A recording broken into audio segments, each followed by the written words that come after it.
नमस्कार दोस्तों, आप सभी का हमारे YouTube चैनल पर स्वागत है। दोस्तों, आज मैं कक्षा 8 के विद्यार्थियों के लिए प्रकरण हिंदी कार्य पुस्तिका में आंकड़ा नंबर 10 और आंकड़ा नंबर 11 का संपूर्ण हल लेकर आया हूं। तो आप वीडियो को अंत तक देखिए। अगर आप हमारे चैनल पर नए हो तो वीडियो को लाइक कीजिए, चैनल को सब्सक्राइब कीजिए। आंकड़ा नंबर क्या है? 10। निम्नलिखित वाक्य में क्रियापद है। देखो, बच्चा तेज दौड़ रहा है, तो दौड़ना क्या है? क्रिया है यहाँ पे। ठीक है। हरि ने मुझे एक पुस्तक उपहार में दी, उक्त वाक्य में काल है। तो हरि ने मुझे एक पुस्तक उपहार में दी, तो क्या हो जाएगा? भूतकाल। स्वतंत्र भारत के प्रथम प्रधानमंत्री कौन थे? पंडित जवाहरलाल नेहरू। क्वेश्चन नंबर 4 है, निम्नलिखित वाक्यों को कोष्टक में लिखे अनुसार काल बदल कर लिखिए। देखो, जैसे ये क्या है? सीता घूमने जा रही है, तो ये वर्तमान काल में, इसको भूतकाल में चेंज करना है। सीता घूमने जा रही थी। तुम खेलने गई थी, तो ये भूतकाल में, तो इसका हो जाएगा वर्तमान काल में। तुम खेल रही हो। यह मेरा खेत था, तो ये भूतकाल में, तो भविष्य काल बनाएंगे इसका। यह मेरा खेत होगा। ठीक है। क्वेश्चन 5 है, आपके विद्यालय में 26 जनवरी का उत्सव मनाया गया है। इस उत्सव को समाचार पत्र में छपवाना है। आप क्या क्या बात छपवाने चाहेंगे? लिखिए। देखिए, इसमें लिखेंगे हम उत्सव का नाम, तिथि, गणतंत्र दिवस 26 जनवरी, समय प्रातः 7 बजे से, कार्यक्रम स्थल का नाम, मुख्य अतिथि का नाम, प्रयोजक आदि। क्वेश्चन नंबर 6 है, निम्नलिखित शब्दों का प्रयोग करते हुए वाक्य लिखिए। देखो, इन शब्दों का प्रयोग करते हुए क्या लिखना है? वाक्य लिखने हैं। नदी, गंगा नदी सबसे पवित्र नदी है। खिलाड़ी, युवराज सिंह क्रिकेट का खिलाड़ी है। राजस्थान, जयपुर राजस्थान की राजधानी है। लकड़ी, कुर्सी व पलंग लकड़ी के बने हुए हैं। क्वेश्चन नंबर 7 है, चित्र देखकर वाक्य बनाइए। प्रत्येक वाक्य में विशेषण और विशेष्य का प्रयोग करते हुए उन्हें अलग अलग कीजिए। तो चित्र को देखना है और वाक्य बनाना है, तो वाक्य और इसमें विशेषण और विशेष्य अलग अलग करने हैं। तो दो बच्चे झूल रहे हैं, तो उदाहरण क्या है? वाक्य, विशेषण, विशेष्य। तो दो बच्चे झूल रहे हैं, ये उदाहरण है।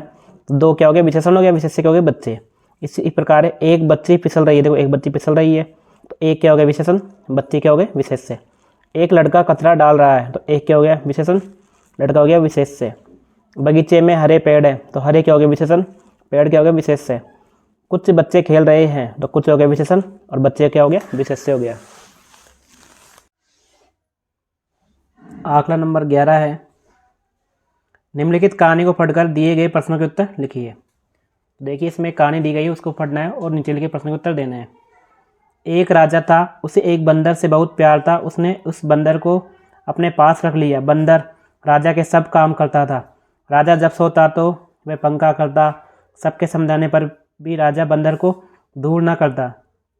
एक रात राजा सो रहा था। एक मक्खी बार बार राजा की नाक पर बैठने लगी। बंदर को मक्खी पर बहुत क्रोध आया। बंदर ने तलवार उठाई और मक्खी को मारने ही वाला था कि अचानक पहरेदार ने देख लिया। वह दौड़कर गया और बंदर से तलवार छीन ली। आवाज़ सुनकर राजा की नींद टूट गई। सारी बात पता चलने पर राजा ने बंदर को जंगल में छुड़वा दिया। तो बंदर ने तलवार उठाई मक्खी को मारने के लिए। पहरेदार बंदर से तलवार नहीं छीनता तो राजा की नाक काट देता। बंदर का समानार्थी नहीं है मनु। देखो, बंदर के समानार्थी कपि, मरकट, बानर।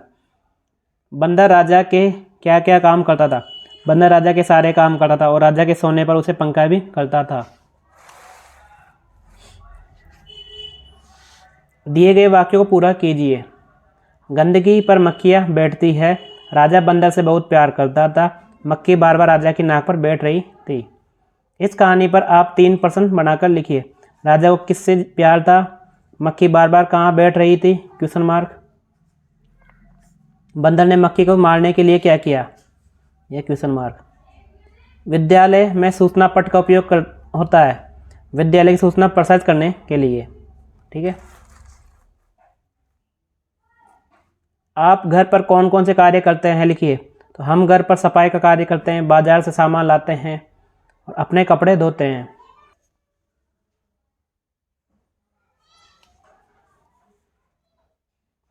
यदि आपके किसी परिचित को टीबी हो जाए तो आप क्या करेंगे? तो हम उसे डॉट्स की गोली लाकर देंगे। समास विग्रह कीजिए। राधा कृष्ण, राधा और कृष्ण, ये कौन सा हो गया? द्वंद्व समास हो गया। तिराहा, 3 राहों का समूह, द्विगु समास हो गया। ठीक है।